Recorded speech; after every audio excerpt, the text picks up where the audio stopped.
Hi everyone. Today we're exploring 2 Corinthians chapters 8 and 9, where Paul takes us into a very important topic, generosity. But Paul doesn't just talk about giving, he reveals the heart and purpose behind it, showing us what true godly generosity looks like. Let's get started. So here's the context. The church in Jerusalem was struggling financially, facing intense hardship. Paul in 2 Corinthians chapter 8 is encouraging the Corinthian church to contribute to a relief fund. And he doesn't just say, hey, give to this need. Instead, he tells a story. He shares the example of the Macedonian churches. Listen to this in chapter 8, verses 2 and 3. In the midst of a very severe trial, their overflowing joy and their extreme poverty welled up in rich generosity. For I testify that they gave as much as they were able and even beyond their ability. Isn't that amazing? These churches were struggling themselves, yet they gave not just a little, but generously and joyfully. Paul isn't focused on the amount given, he's focused on the willingness and the heart behind it. In chapter 8, verse 12, he says, if the willingness is there, the gift is acceptable according to what one has, not according to what one does not have. That's such a powerful reminder. God isn't measuring generosity by dollar amounts. He's looking at our willingness to give from the heart, no matter what we have to offer. And Paul actually connects this to the example of Jesus himself. In verse 9, he says, for you know the grace of our Lord Jesus Christ, that though he was rich, yet for your sake he became poor, so that you through his poverty might become rich.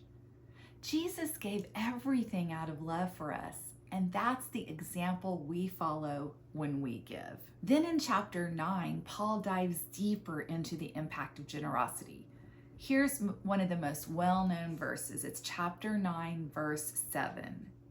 Each of you should give what you have decided in your heart to give, not reluctantly or under compulsion, for God loves a cheerful giver.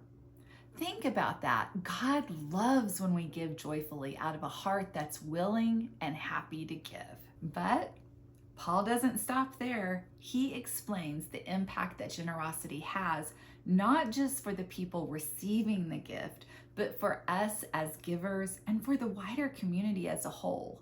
When we give, it's a way of honoring God, and it leads others to do the same.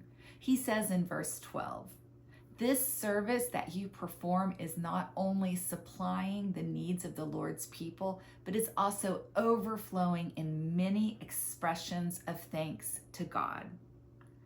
Our generosity can inspire others to give thanks and praise God. It creates this beautiful ripple effect of faith and gratitude. And here's something that might surprise you.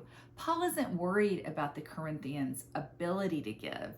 In chapter 9, verse 8, he assures them, God is able to bless you abundantly, so that in all things, at all times, having all that you need, you will abound in every good work. It's a reminder that God provides for us as we step out in faith.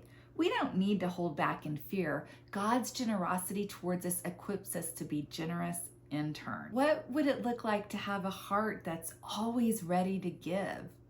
Whether it's our time or our resources or encouragement, how can we cultivate that kind of joy in giving?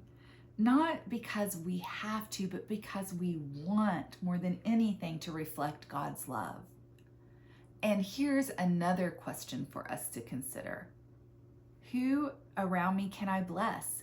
Maybe it's a friend who's struggling, a local charity, or someone who could just use some extra kindness.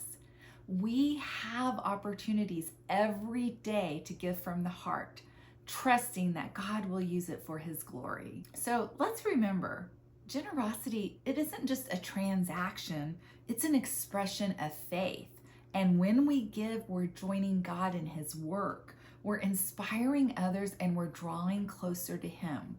Paul's message here is one of hope, reminding us that God's grace and provision allows us to be a blessing to others.